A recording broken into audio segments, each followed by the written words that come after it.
Hey guys, what's up? Welcome to the show. It is Tuesday. Welcome to the Chad Prather Show. And yes, it is indeed heating up. It's heating up. Lots of things going on in Chicago, in Portland. We'll get into some of that today. I want to talk to you about controlled chaos. I want to talk to you a little bit about the just the absolute tearing down of society, how that benefits the elites. What's going to come out of all of this stuff? And when I say all of this stuff, I'm talking about the ICE riots. I'm talking about and it is controlled chaos. There's somebody behind all of it. Let me see those dancing bananas. I hope you guys were able to join me this morning before the noise. That's a lot of talking, I can tell you that. Men aren't designed to talk as much as I'm talking these days, but I'm glad you're a part of it. I hope you're enjoying it. If you are, give me one of those dancing bananas. And toss one of the. Now I'm talking to the people on Rumble. Those of you on YouTube, you don't know what I'm talking about with the dance of bananas. Down below the live chat, which is where you should be, we got those little dancing bananas emojis. We call them praise bananas. Before the noise. I love you guys so much. I'm glad you're here. We've got some great information for you. I'm going to talk to you as well about what the Insurrection Act of 1807 is and what it means today. Because I think that's what we're heading into that. And it's going to get worse before it gets better, my friends. The controlled demolition of society. You know, the phrase, I'm looking up the phrase I used a little while ago, the architects of chaos, if you will, the strategic erosion of American society and culture. It benefits the elitists, it really does. You know, if you figure that the chaos,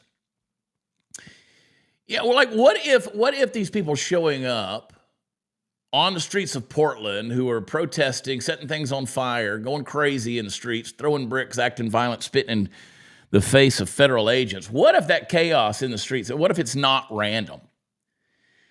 What if the protests, the riots, the division, the constant outrage are all part of a calculated design? And let me tell you, this comes down on both sides. You can't just blame the left. You can't blame the right. You can't say, oh, it's one side or the other. There are elitists out there, and I mean the elite. I mean, let's break this down for a second. Okay, so let's say Trump is personally worth a couple $1 billion. I don't know what he's worth. Don't really care what he's worth, but he's the richest of all of the most recent presidents. Let's say the Bushes, they're probably worth a couple $100 million. Barack Obama's probably worth, I don't know, what, 100, 200 million. The Clintons probably worth what, 400 million. I don't know, but that's small money. That's small money compared to the likes of, hundreds of billions of dollars, and those people are out there. And there's a connection of those big money people and big power brokers. They love chaos. And the reason they love chaos, I'm going to float this out there. I've done it in the past. Some of you might remember me saying that, rich people, they like to buy their own private island. That's the big deal. I'm going to get me a private island. I can afford it. I mean, that's the ultimate in your real estate, right? What if the Bill Gates of the world, the George Soroses of the world, that type of individual, what if they want their private island to be the globe? Like what if this talk of depopulation or forcing people into medical experiments or shutting us down and controlling us with fear and creating protocols that we have to live by in order to function? What if all of that is just a way to truly turn the world, the globe, into their own private island? Because they don't care about you. You're a pawn. We're all just little ants on the hill. And every now and then they like to stick their boot in the dirt of our anthill. And we scurry all around in chaos. And it's calculated by design. There's a strategy by the powerful to reshape society from the inside out. And so people, they want to blame Israel. Sure, blame Israel. Blame America. Blame Qatar, blame Russia, blame Ukraine. Hey, there's power brokers everywhere. They're all evil. Hear me when I say it. They're all evil. People say you don't, you're going to speak out against Israel or whatever. Yeah, I speak out against all of them. All the power brokers, because they're trying to reshape society. They're all about self-preservation, and you are expendable. The truth is that chaos always benefits those who already hold the reins.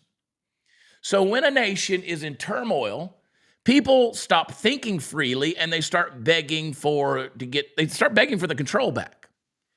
And that's when those elitists step in because they offer safety and surveillance and stability. But it always comes at the cost of freedom. So while the public fights each other over flags and feelings, and the real power brokers are quietly consolidating money and control in the media, chaos becomes their smokescreen. That's what you're seeing on TV right now.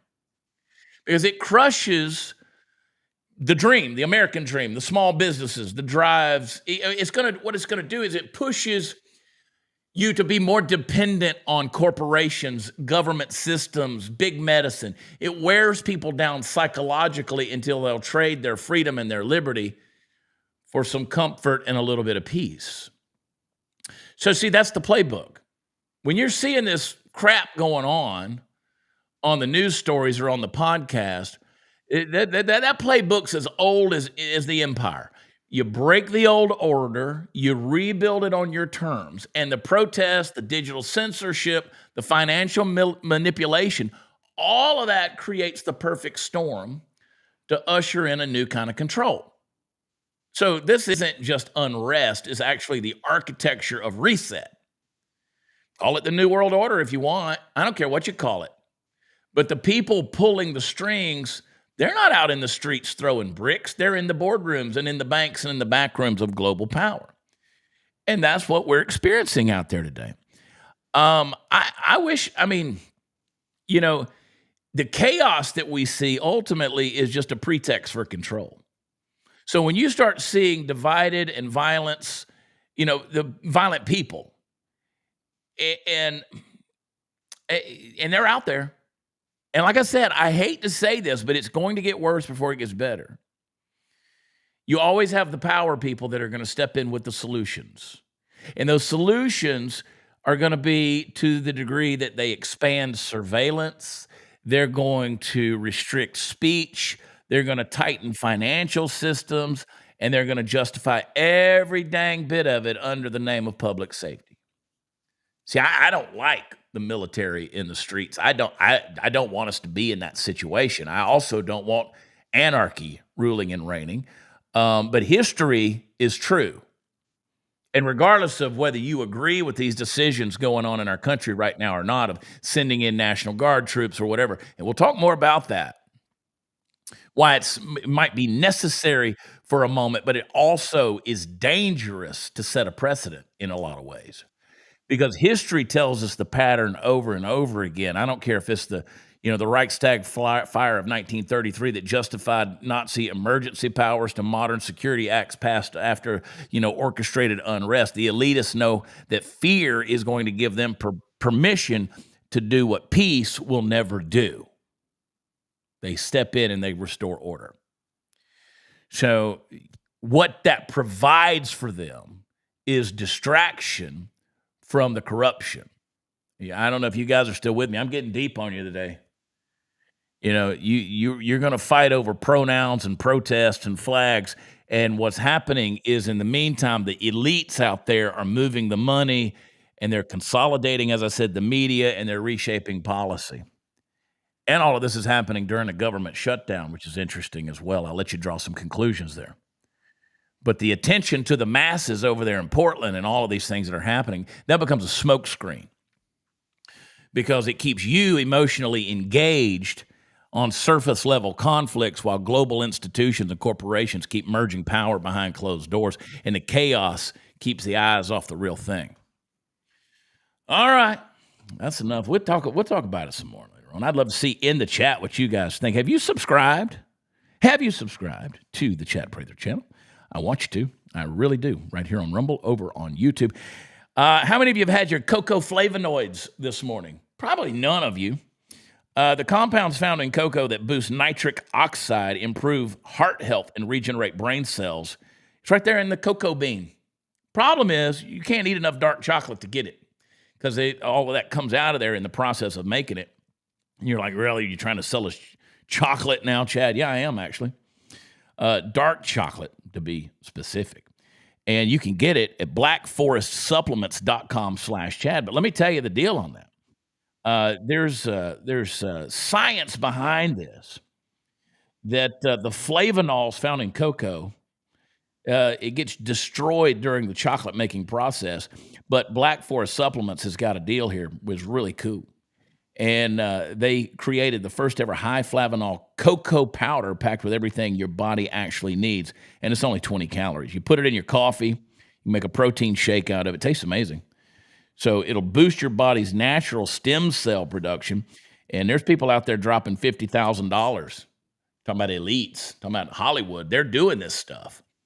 They're spending a lot of money trying to get the placenta stem cell injections, and you can drink this cocoa powder in your coffee. I'm telling you, you got the brain fog, try this stuff. It's good. You don't have any energy, this will get it back up. And it's especially designed for men. So you guys need to go over to blackforestsupplements.com/Chad. And right now, they'll hook you up with 40% off for the next 48 hours. And so the stuff sells out, so you want to go ahead and get it. blackforestsupplements.com/Chad. Let me tell you who's stronger than chocolate. Sexual chocolate. Party Foul Steve. Oh, boy, look at him. I don't know if I am ordering some Black Forest supplements right now as we speak. Telling you, boy. I need to look up in my step. You know, you got to get ready for. Are we gonna? We have to remind. We're talking about riots and stuff like that, but you have to remind Portland that we have F-15s, as Joe Biden said. Thanks, K-Dub, for that info. Yeah, that's true. Joe Biden did say that. He said, "Oh, you're gonna fight the government. You got F-15s." What a yeah. Wait, are you in history lesson mode today or what? Yeah, I'll give them a history lesson if they want one. That's what I was. I started reading into I started reading into it, and I know that we all here need a history lesson always. So let's blow up the chat with American flag so we can get some 1807 history way back then. What does that got to do with nowadays?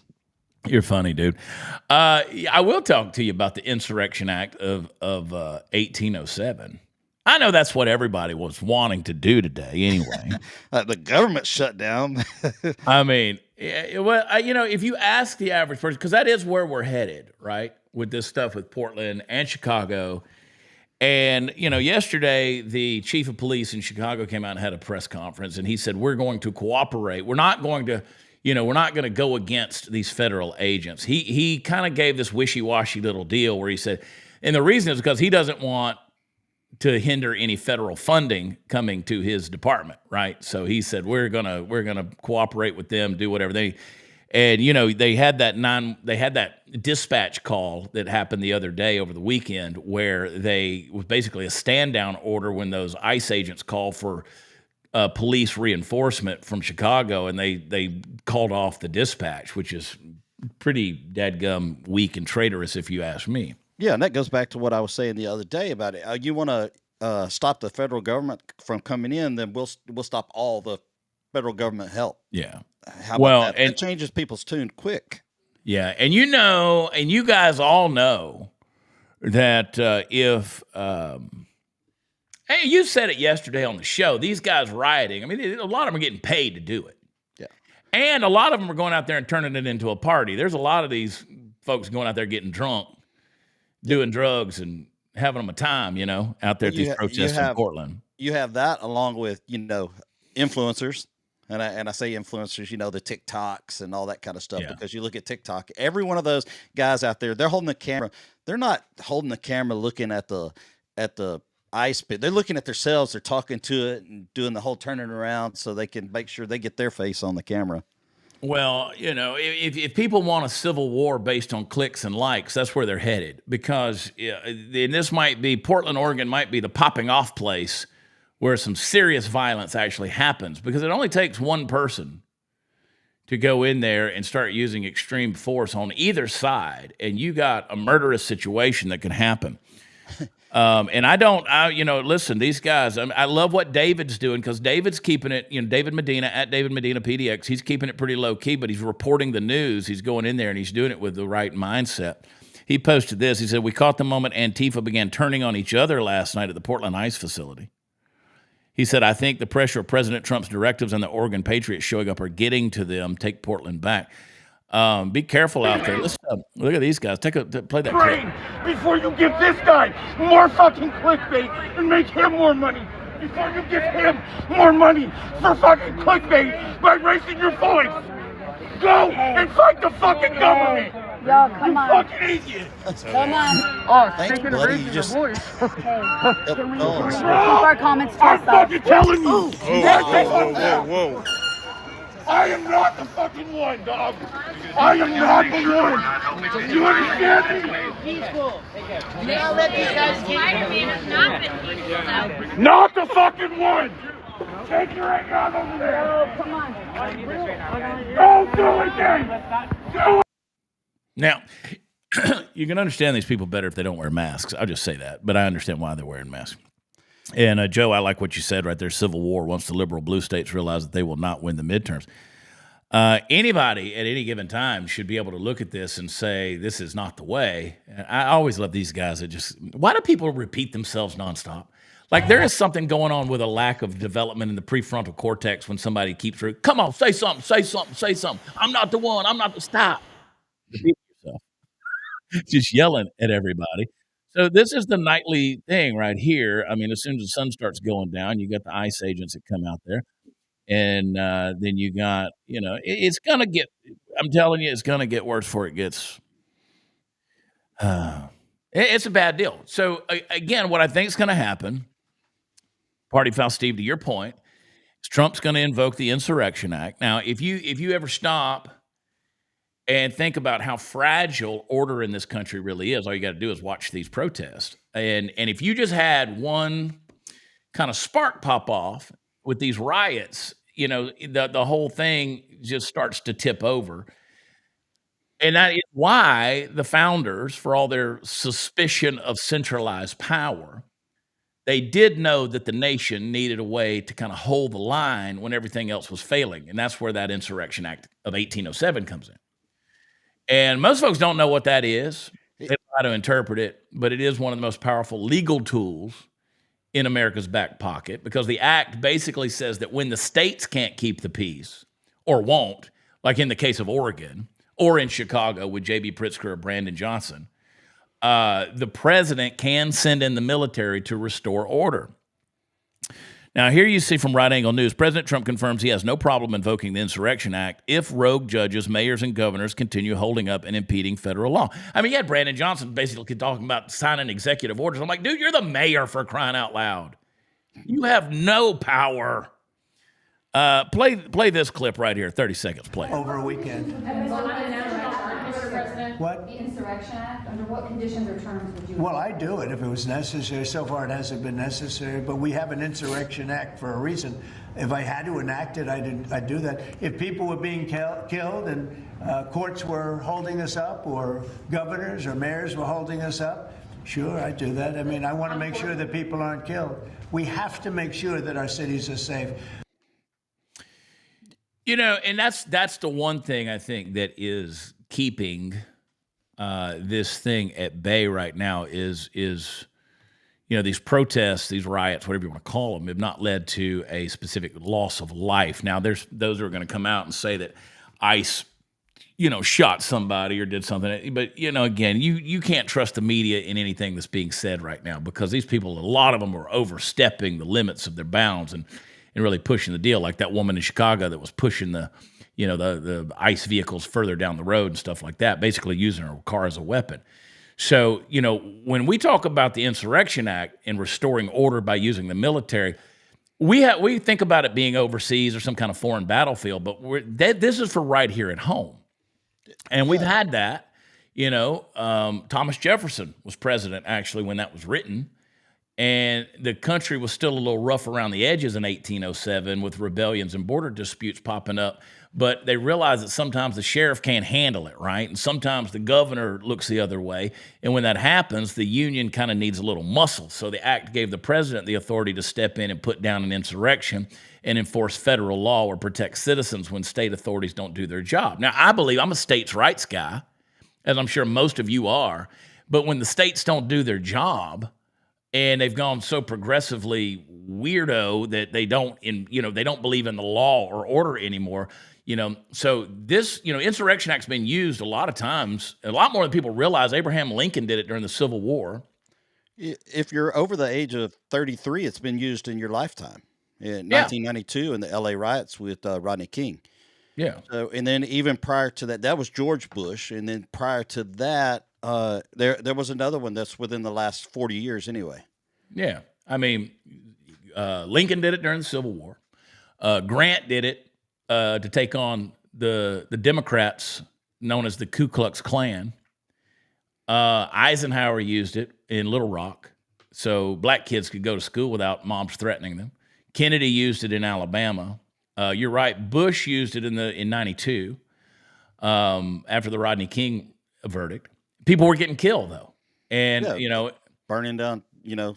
Well, I mean, dragging dudes out of their car and bashing them in the head out of their trucks. I mean, you've seen that video, and so whenever you have something that kind of snaps the fabric of order, somebody's got to sew it back together, and that's where that comes in. Now the catch in all of this is the fine line that exists between restoring peace and declaring martial law, because the Insurrection Act does not give the president unlimited power. So before the troops, roll out, there has to be an official proclamation, a public statement that's kind of warning the crowd or the rebels or the protesters, if you will, to stand down. But once that line's crossed, once that call's made, the military can take control of the streets, and that's when things are going to get serious. It's going to get real uncomfortable for these, fat asses there in Portland with their purple hair and their nose rings. And because the same law that saved school children in the 1960s, if you use that in the wrong hands, can be used to silence any dissent. So it's a double-edged sword. That's why I really don't like it. I mean, we got to be careful with this. And I want everybody to hear me. We really got to be careful with this because any kind of power like that is always a slippery slope. So you can use it to protect freedom or you can smother freedom. And that's why the founders kept, those checks and balances in place. And that's why they believe virtue and restraint had to come before any authority. And that's always the case. So, when you got protesters out there clashing with police, it's not hard to imagine how quickly that the Insurrection Act could come off the shelf really fast in these days.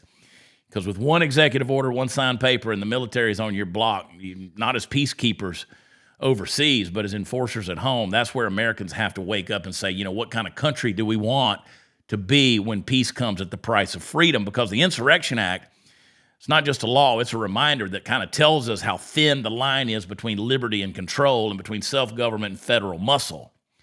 And so that emergency switch, I don't want to flip it. I'm one of those guys, I know I want to see justice and I don't want to flip it though. I don't want to see that turn on. But if you keep letting chaos reign in the states, that ain't going to hold the line. And people they don't respect the law and order altogether. Well, then they're going to flip that switch. I'm telling you. So, yeah, it's not just the National Guard that's prepared to go in there. There's all your military branches have some form of riot control. Marine Corps, for instance, even in the 90s, there was training that went on where, you're training with riot shields and batons. That's right. And so it's, of course, you always think about going into another country to restore order. Yeah. We living in a crazy world, man. Crazy world. and I mean, I get it. People are passionate. This is the thing. The nuance of the fact that they murdered the guy that was trying to have public discourse, debate, and dialogue peacefully, Charlie Kirk. And now, right on this, you're starting to see these types of protests pop off. And here's something that I realized over the weekend that I think I already knew, but this was the way I thought to say this.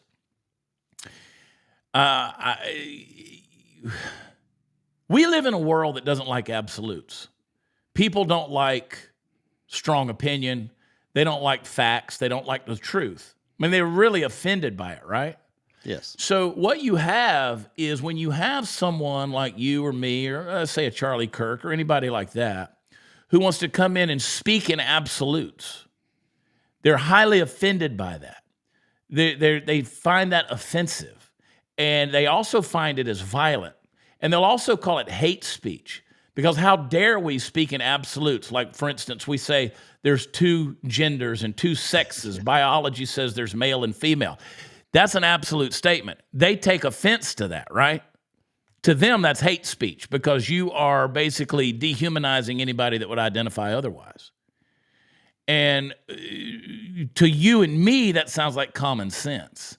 To you and me, that just sounds like the truth, like facts. But we live in a day and age where feelings are stronger than facts. That's the postmodern age we live in.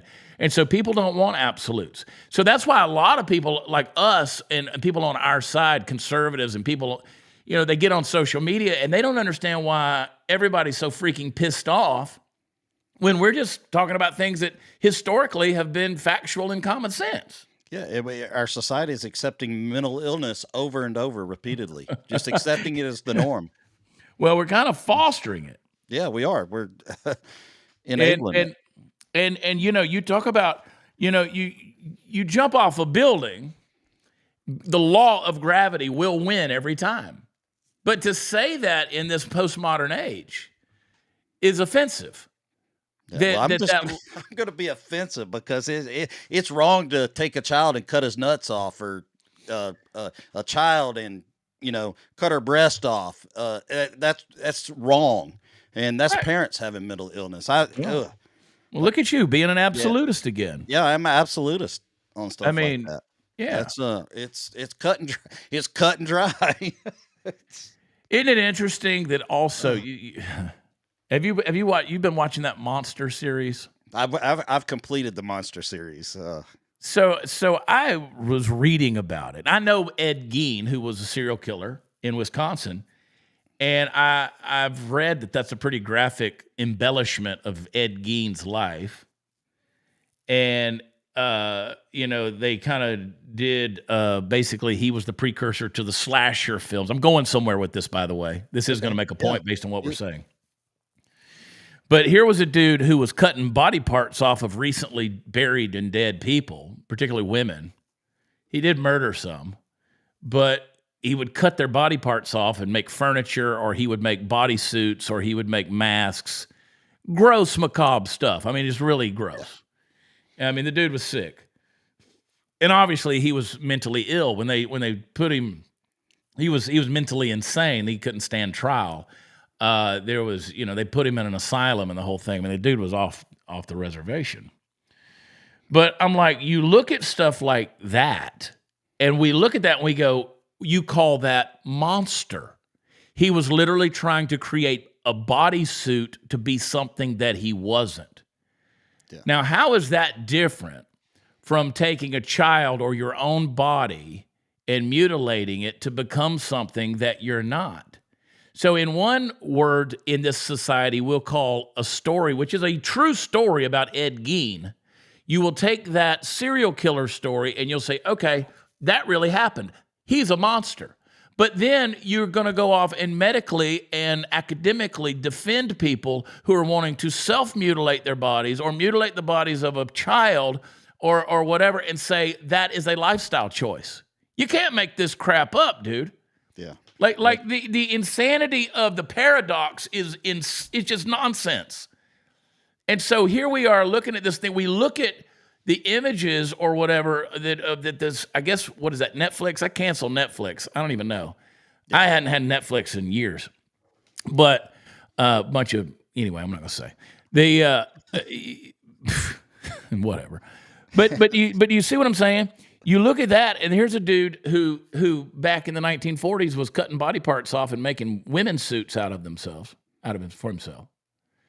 And You would say he had no father in the home. That's the problem. he didn't. I mean, the dude kept digging up bodies and calling them his mother. So yeah, I mean that's where Norman Bates came from with Psycho. That's where the idea for Hitchcock's Psycho came from, was Ed Gein. And I mean, the Buffalo dude kept Bill it. and yeah.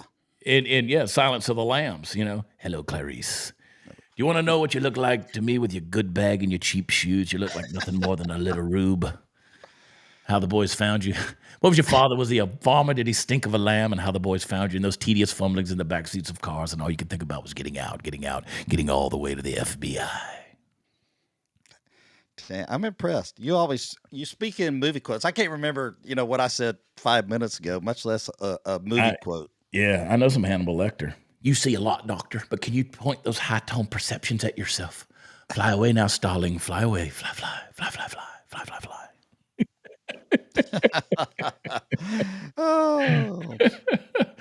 Oh, we got a fun troll in the deal. We always got these trolls that want to do this stuff. I don't even look at I won't look at the comments or nobody. We've always got these trolls. Let me know how stupid I am, all that kind of stuff. Yeah. So a bunch of idiots. You guys. Anyway, so no, we're living in that world, man. We're living in a crazy world where, and then the speculation wants to come out there where people are like, oh, well, this is going on and that's going on. You don't know. You can't prove anything.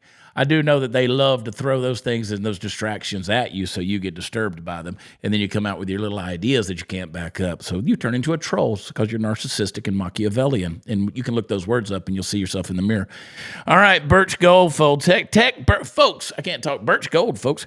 Text CHAD, I spell it Chad, to 989898, and let them help you to diversify your future retirement by building a tax-sheltered IRA that's backed by physical gold. Physical gold, baby, that's where it's at. You don't have to lay awake wondering what your 401k is doing because the stock market's all over the place. If you got that old 401k that's not doing anything because it's with maybe a former company you worked for, or you got a savings account that's not doing anything, you need to diversify. Get it over there with Birch Gold. Text Chad to 989898. Do me a favor and do that. Text Chad to 989898. Get that free no obligation information kit. They got an A+ rating with the Better Business Bureau. And they got tens of thousands of satisfied customers. So talk to them. Get them on your team. Gold is going up. Steve will tell you in a minute what the price of gold is right now. It's gone through the roof. I'm going to have to go trade some in, baby. But text Chad to 989898. Let the folks over at Birch Gold help you out. What's it at, Steve? Oh, the gold prices? Over 4,000. What? Yeah, it just crept over 4,000 either yesterday or today. Seriously? Yeah, dude, it's insane what it's doing. Silver going up too. I don't even know what silver is. Let me check and see what that is, because I hold some silver. Might be time to go cash some in. Yeah, I mean, silver's gone up too. Yeah, I'm looking it up real quick. Somebody will get it in there probably before I can. Yeah, let's see. Yeah, you're looking at $48 an ounce. So what? Yeah, I'm gonna go to the stove. Yeah, time to do it. Get some gold. Yeah. Text 989898. People talking about Silence of the Lamb. I read those books. I used to sit there and I used to sit there in English class or literature class and read my own books because I'd already finished the books that they had. And so I just sit there and read them myself. And yeah. I read the same book over and over all and over of the again series. my whole life. So yeah, the whole Red Dragon series, the Silence of the Lambs, all of those things. Yeah, I read all of them. Crazy stuff. You think the movie's spooky? The book is the book is interesting. Oh man, but no, what's going on up there, man? And Portland, we'll see what's going on. And I'm anxious. I'm always anxious every day to see what David Medina's coming out with. Y'all need to follow at David Medina PDX. And He's got some good information coming out there. But I do have a problem with all these people that are going up there to be in the middle of it so they can get the clicks and the likes and all the stuff. Yeah, I do. And, I do too. But get some good footage, David, while you're there. I bet he will. I mean, a lot of the stuff we're seeing. Why can't the governor put a curfew, or I guess the city put a curfew? They don't want to. Yeah, that's ridiculous. Put a curfew on there. They don't want to. They don't see a problem. That's the whole deal. They're on the side of these Antifa thugs. Yeah. So that's the deal. They're on the side of these Antifa thugs. And that's the deal. That's the problem that we have. And, yeah, it is what it is. I'm curious of what the federal funding for having illegals in your state and your city is.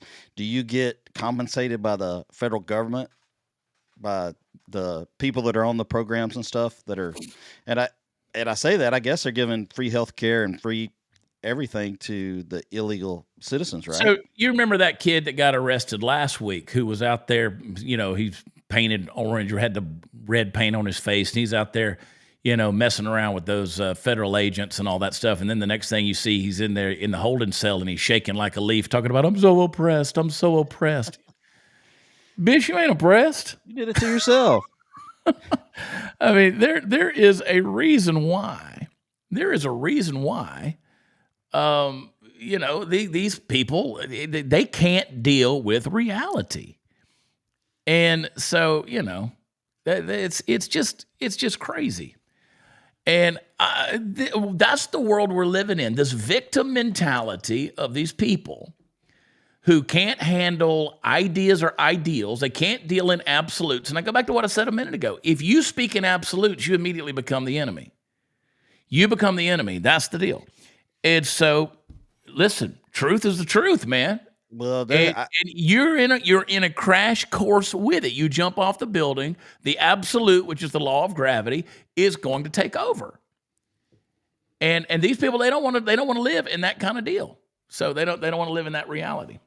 Yeah, I became more and more absolute the older I get on different subjects and stuff, whether it be the trans stuff or abortion. Abortion is murder. Period. Whether you're okay with that or not, that's beside the point. It's you're ending a life. And yeah. So. I really lean into being an investigative reporter. It's there's some stuff like government funded stuff that I really, you start reading about it and you're like, man, what are we funding? Yeah, it's out there. Hang on, I got to sneeze. Do it. Let it out. Let that devil out. Yeah. Oh my gosh, mercy. I love the people who get in the chat and they want to come after Trump. Listen, here's the deal. I disagree with Trump on a lot of things. I have very many times. I mean, you can't have somebody that's in charge of something and not disagree with them from time to time. And if you're not doing it right. But this stuff that every time something needs to be discussed, and I got, somebody came at me this morning. Every time I got these trolls, every time I post anything on X, they want to bring up Robert Morris that got arrested for what he did 30 years ago to the 12-year-old girl when he was 20. Is that wrong? Absolutely. He's been arrested. He's going to jail. And, whatever. I mean, his life, as public life, is ruined. It's over. It's done. He's going to pay the consequences for those things. And it's horrible. And I've done entire episodes about that, but people, they want to comment under there. Why aren't you talking about this? Why aren't you talking about that? Because I'm not dictated to by you on what I should talk about. And just because I'm not talking about it right now doesn't mean I haven't talked about it. And, whatever. Oh, I have a whole list of my inbox of stuff you need to be talking about, Chad. I mean, nonstop. Single day. And here's the deal. If you want to talk about it, get a podcast and talk about it. Find you some folks that'll listen to your stupid ass. I'm talking about a lot of stuff during the day. I'm doing an hour in the morning, an hour right now. I mean, then I've got social media stuff going all day long. I'm sorry if I didn't hit your checklist, but you got these people who come in here and want to talk about, the thing about, and they're always hiding behind a fake profile picture. They got a handle full of numbers. They start shouting that Donald Trump's a pedophile. I mean, just what is wrong with you, dude? I mean, it's the same recycled internet garbage that gets passed around by people who can't beat anybody politically, so they try to destroy somebody personally. Oldest trick in the political playbook, you can't win on merit or idea, so you assassinate character. And in this case, we're going to toss the word pedophile out there, and you think because you use that word, you automatically won the argument. That's become the nuclear bomb of slander, and if you drop it, you don't care who it hits, because even if it's false, the damage is going to linger. And here's the inconvenient fact. You got nothing. No charges, no arrests, no indictments. The one civil suit that ever claimed something remotely like that on Trump was filed, withdrawn, and dismissed, gone, vanished. Even the media outlets that normally jump on Trump like sharks in a chum bucket had to admit it had no basis, and if they did have something, that's all they would have talked about for the last 10 years on the news. And yes, his name appeared in the same orbit as Jeffrey Epstein's, and so did Bill Clinton's, and so did a lot of powerful people in New York social circles from that era. You could open up half of Manhattan's guest list from the 1990s and find those names mingled together. Trump banned Epstein from Mar-a-Lago years before the rest of the world even knew who he was, but the smear merchants don't care about that detail. They see an opening, they smell a headline, and they throw the accusations like a grenade. And you know, something about people making those kind of claims, you little trolls out there, you never cite a court record, you never show an affidavit, you never produce a verifiable document, you just screenshots, memes, and AI crap, this tweets built on speculation, and you're going to scream the loudest, hope repetition becomes truth, and that's always your game. But truth doesn't bow to volume, it bows to evidence, and evidence says there's nothing there, so shut up. Now, you want to contrast that with the people who do have trails of verified behavior, like Epstein himself, the Hollywood elites, the politicians caught in actual trafficking rings. None of that gets wall-to-wall outrage from the same people who accuse Trump. That's selective morality, you piece of... Now, you want to continue your projection, you can do it, but that's how power protects itself, by distracting you from the false villain while it hides the real ones. Think about it, jackass. So call it what it is. It's political warfare through character assassination. They've tried Russia, they've tried Ukraine, they've tried taxes, lawsuits, and indictments, and when all that fails, they reach for the nuclear option, pedophile accusations, because it's the one word that guarantees shock, but truth isn't found in shock, it's found in scrutiny, and scrutiny says after all these years, they got nothing, not a zilch. Blah. So next time you hear somebody hurl that label, ask them one simple question: where's your proof? Because until there's proof, it's not evidence, it's slander. And every time somebody spreads it, they're not just attacking a man, they're attacking the very concept of truth. And that is absolute. And I hope it offends you. You can call it hate speech and kiss my ass. Where do you get all these words, Chad? Where do they come from? They just come spilling out your mouth. I got words. I got words. I don't know words. about you, but I got words. You're on fire. Yeah, come on, David Medina. Let's see what's up, baby. Bring it on, David. Where's David? Let's get David Medina on here. Oh, this is he coming beast. today? Yeah, here he is. I like he's in the car. Oh, he is driving. Come on there. Let me hit your riding, not driving. There he is, right there. David, Dad, you got me fired up, baby. Woo! Let's go. Where are you going? What are you doing? Hey, sorry for the poor quality. We're on for some reason, my $3,000 laptop has a crappy camera. I don't know how that happens, but you look good. You look good. Where are you headed? We are actually our friend, your friend Benny Johnson as well. Yeah. He's coming into town. He's coming to Portland, Oregon. He's landing in about an hour and a half. And Eurosan, why didn't you? My guy Eurosan, look at guys, check it out. Hey Eurosan. Hey, my man. We really made sure that we had DEI covered here at Medina Army Studios. We really, he was a DEI hire. No, I'm just kidding. He's a Christian conservative, good guy. But we're headed to pick up Benny Johnson at the Portland airport right now, and we will be joining Secretary Kristi Noem as she tours the Portland ICE facility to stand with the brave men and women of ICE. So we are privileged and honored to be part of that. So thank you, Benny Johnson. Thank you, Chad. I wouldn't be able to do all this without Chad, guys. Just letting you know. This guy keeps my lights on. Man, I was just talking bad about y'all guys that go out there and get in the middle of stuff. No, you're doing it right. And since I think that since you're going out there with Benny and you're the producer of this show, we should be able to take some kind of credit that this is a Chad Prather exclusive. Featuring actually, Benny Johnson. What Benny doesn't know is I'm going to be actually sending footage to you and not him, and then I'm going to get out of there so they can't arrest me. Attaboy. Don't get arrested, as we know. Man, I wanted to say you and Benny, you guys are, leading the way in this country, man. You guys keep it real. I love what you guys are doing. So I'm just a product of you guys that have led the way ahead of me. I've only been doing this for 5 years. You guys have been doing this for way longer. So appreciate you guys. Well, no, I appreciate you, and I'm glad you're. I hate this happening in your town, right? Because I know you love that place, and there's a lot of people who are flying in that really don't have a dog in the fight, right? They're coming in because they're reporting on a news story that's happening, but this is your neighborhood, if you will. Talk to me a little bit about how you interpret what you're seeing as far as not the protests, but just how people are coming in and how they're kind of telling the story. Do you think they're fairly accurately telling the story the way it should from a perspective of saying you're representing you're talking about my home? That's a great question. Give me 1 second. Euroson, you have to stop jerking because I'm getting sick, bro. Please. Euroson's the man, dude. I love this guy. He's the man. He's a great Christian conservative. But my gosh, you are going to make me throw up, dude, and I can't do that on this outfit.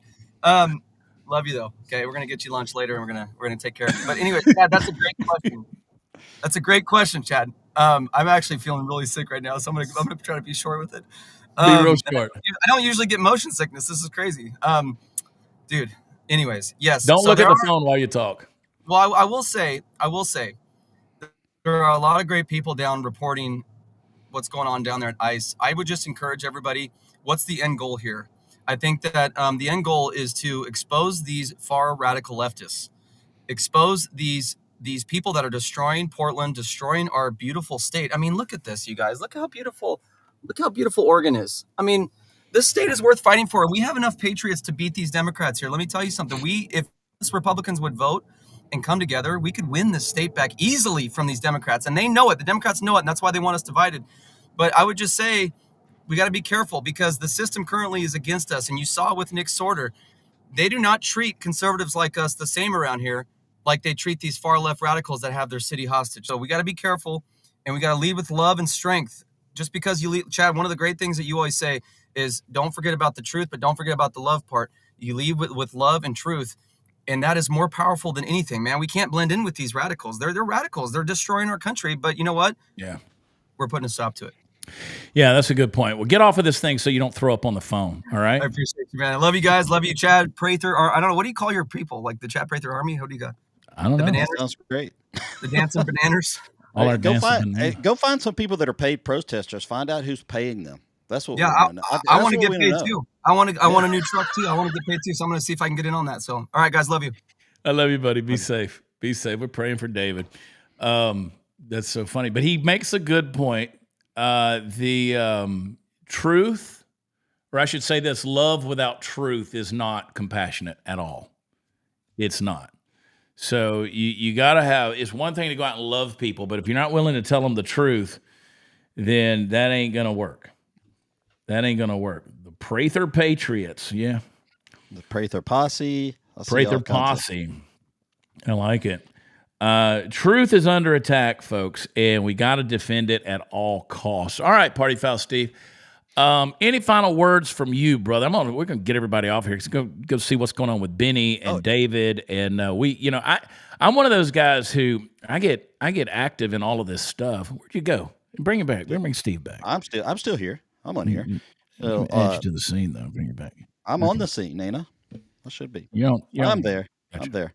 So follow me on all the social media platforms at Party Foul Steve. I am right now. I'm interested in that Texit coin. I'm doing some research on that. That's what I'm going to spend the rest of the day doing. Not the rest of the day. I think I can do it in about 30 minutes, but I've got to dig into it and see what that's about. Yeah, I have the Texit coin. I like it, and I'm excited about what it's doing, and that's a pretty cool deal. If you want to check it out, you can send Steve a message. Oh yeah, because I'm filling myself up with some information, so I'll go ahead and share some information on the Texit coin. Yeah, and so because I'm a part of the Texit coin thing. They're talking about it like it might be a new Bitcoin. Hey. And so it's been around for a minute, but if you walk through the Dallas Fort Worth airport, all of the ad deals out there about that Texit coin, and it's still affordable to buy into. So text Steve about that. Yeah. And do it. If you want to talk about the names of the Prather following, it used to be the Fact Pack, baby. It was the Fact Pack. Yeah, those are old days. That was at those are the old days. And Yeah, I like it, man. But all right, Party Foul Steve, y'all make sure you're following Party Foul Steve and check him out on all the socials. He likes it when you send him $2 or $3 over on Venmo. And I will say, I don't like talking about things like New World Order or all that kind of stuff. But if you notice, as I started this show, if you notice how the world feels like it's kind of falling apart, but it's always those certain people that always seem to benefit from the collapse. Pay attention because, folks, that is not an accident. It's a strategy. The chaos, it's not just happening. It's actually being engineered. So if you want to call it the New World Order or whatever you do, it isn't some distant theory. I think it's an active campaign. It's a patient chess game that's played by elitists who've convinced the masses that freedom is outdated, that truth is subjective, that security is worth more than liberty. And those people thrive on the confusion and the division and the despair because the divided people are a controllable people. I want you to remember that. Divided people are controllable. You can see it in the schools that are teaching our children to hate their own country. You can see it in the news that tells you what to feel instead of what to think. In social media platforms that censor the truth under the banner of safety. You can see it in the policies that open our borders while closing our mouths. You can see it in the inflation that eats your paycheck and the digital dollar that they're promising to fix. That's going to fix it all. Just know that every crisis is a currency and every collapse is a ladder for those climbing to total control because they want dependency, not sovereignty. They want a world without nations. As I said, these folks, they want the globe to be their private island. They want a world without individuality. They want a world without God. They call it progress. I call it demolition. The moral decay, the economic manipulation, the surveillance, the engineered outrage, these are not random storms, folks. These are tools of reconstruction that are tearing down the old world to build a new one where power never leaves the hands of the few. My God, read 1984 again. And here's the part that they didn't calculate, though. There's people like you and me, the people that still believe in an American spirit that doesn't vanish under pressure, people that, didn't get vaccinated. Yeah, I say that, but it's actually true. I mean, if you went through the biggest campaign of pressure ever in the history of the world and you still didn't get that jab, you're solid.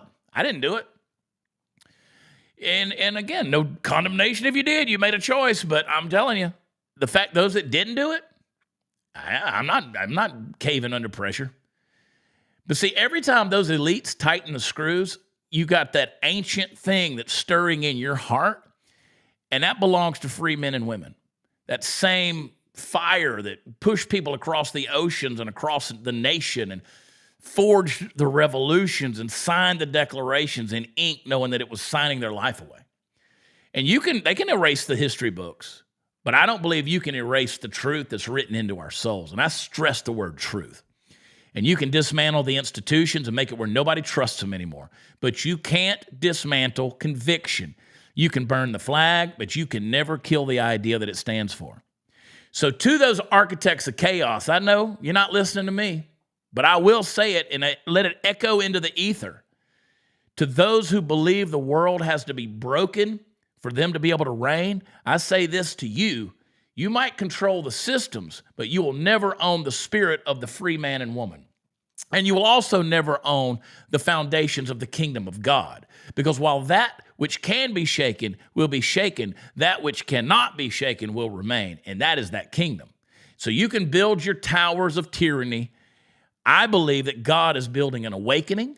And I believe that when America wakes up, and I mean wakes up, not just to foundational principles, but to the providential hand of God, and the spirit of revival beats in the hearts of every man and woman, that new world order is not going to stand a chance. And I believe that foundationally with everything I've got. And I base it right here on the words of this book right here and the conviction of the Holy Spirit in my heart. And if you're with me, slap an amen in there. All right, guys. Make sure you check out our friends at Black Forest Supplements as well as text Chad to 989898. Go over to beforethenoise.com and get caught up. And I hope that you will join me tomorrow morning as we finish out John chapter 11. We got Lazarus out of that tomb this morning, y'all. He finally came on out, got them grave clothes off of him. Tomorrow they're going to try to kill Jesus again. We're going to talk about that because they want to kill you too. Maybe that's the word we need in the middle of this chaos. I'll give you a lesson tomorrow morning on Before the Noise. Leave us a like and leave us a comment, and make sure you leave us a rating and review on Apple Podcasts and Spotify. And do that for Before the Noise, too. Go over there and go to Before the Noise on Apple Podcasts. You're like, I know maybe you don't like listening to podcasts, but just let it play. Let it play. And so we can drive the listens up in the ranking on Apple Podcasts, and that gets it into more people because it gets it recommended, okay? Those platforms will actually recommend the show. So thank you guys for joining us. I'm praying for you. Please pray for me. Be safe out there. David, be safe. And God bless our country. God bless all of us, man. We're in a battle. We're in a battle. And the biggest battle is the battle for truth. So, all right, I'm going to jump over here for Party Foul Steve. You can follow me at Watch Chad on the socials. And I'll talk to you tomorrow morning, if not before then. Anyway, God bless you guys, and I'll talk to you about. Get out of here.